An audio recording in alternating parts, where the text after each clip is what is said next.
Assalamualaikum and a very good day to all of you. So my name is Muhammad Ilan Yahya, and today I would like to talk about a summary of a book called Principle of Journalism of Chapter 2 and Chapter 3. So I would like to share it with all of you what this book is all about. It's about the principles in journalism. As we know, journalism is a term that used referring to a journalist who is gathering information, carry out interview to get information, and deliver the information towards the people. Those are the terms that used by journalism towards journalists. So in chapter 2, basically it's all about the principles and how to be a good journalist based on the principles that being shared by several companies and organizations. So there are a few principles that we should follow as journalists. In order to become good journalists, people should be reliable. People should be have aim to be a journalist. So they must be compromise. They must be proportional and professional in doing the job, to keep the information to be correct facts and good news to be heard by the audience. So in chapter 2, some of the information that I got is the 5 core principles of journalism. Number 1 is the truth and accuracy. Number 2, independence. Number 3, fairness and impartiality. Number 4, humanity, and number 5, accountability. These are the principles that are being highlighted by the Ethical Journalism Network. Then there are several other explanation about these principles. Most of them suggest that journalists should be more independent and not following any other provocation or persuade by other politician or some of that examples. So basically this chapter 2 is all about these principles that should be should be used by the journalists in this new world. So in chapter 3,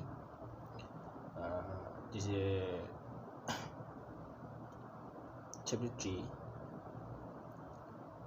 chapter is all about the Islamic journalism ethics. It specifically discuss about the Islamic journalism ethics based on previous research conducted by scholars in journalism. There is Islamic theory of communication by Maulana. That Maulana suggests that an Islamic communicative paradigm is based on revelation rather than information-refused communication in Islamic countries. In Islam, there are 5 cardinal concepts of Islamic worldview that should be used in the principles of communication ethics. Number 1 is the Tawheed. It means that make the God as one. Number 2 is Amr bil Ma'ruf wa Nahi an Munkar. It means that all good things should be followed and all bad things should be put aside away from our life. Number 3 is Ummah, which means community. A community play a main role in maintaining the good ethics. Number 4 is Taqwa. Number 5 is Amanah. is mean that responsible towards what you should be taking care of. So basically, the chapter talk the ethics and responsibility of a Muslim in the journalism. So there's one more scholars, that is Siddiqui. He talk about ethics and responsibility in journalism.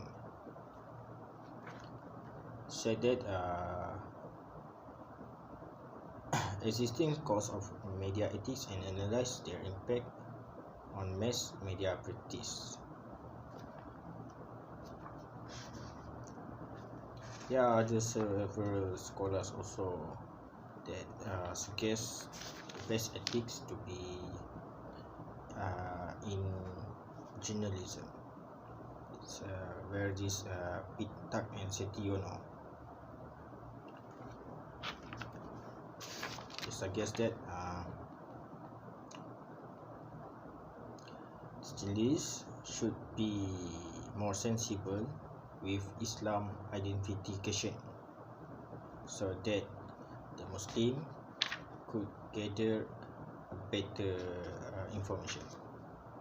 So next is the journalism education at Islamic universities, which is Janet Steele. He conducted a study in 2012 on journalism education in Indonesia. So what he get is the da'wah is the Indonesian term for the Islamic concept of the all or invitation to follow the path of Allah. Then the da'wah is a fundamental activity of Indonesian State Islamic Institute and University, all of which fall under the direction of Ministry of Religion. There are connections between the values of good journalism and teaching of Islam. So basically, this chapter 3 is all about the ethics that should be followed by the journalists in the terms of journalism. So I hope you enjoy with my sharing. It's all from me. Thank you.